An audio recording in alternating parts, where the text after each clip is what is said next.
আপনাদের দৃষ্টিতে পারবে? কথার জবাব যে দিলেন না। পুলিশে কি মানুষের চরিত্র ভালো বানাইতে পারবে? পুলিশের চরিত্র ভালো বানাবে কেডা? সেটাই তো কথা। মানুষের চরিত্র যাতে ভালো থাকে, মানুষের জন্য খারাপ কাম না করে, সেজন্য পুলিশ। পুলিশ যাতে খারাপ কাম না করে, সেজন্য আরো একটা ডিপার্টমেন্ট আছে না?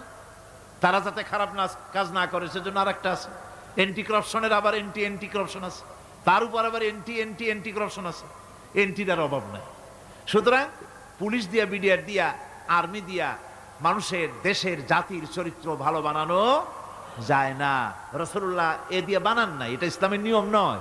পুলিশ দিয়া, আর্মি দিয়া দেশের মানুষের চরিত্র ভালো বানানো যায় না। চরিত্র ভালো বানানো যায় কেবলমাত্র পরকালের ভয় দিয়া। কিসের ভয় দিয়া? ওই যে মক্কার জীবনে ওই সমস্ত মানুষগুলি যারা চুরি করত, ডাকাতি করত, জেনা করত, বদমাশি করত, যারা শয়তানি করত,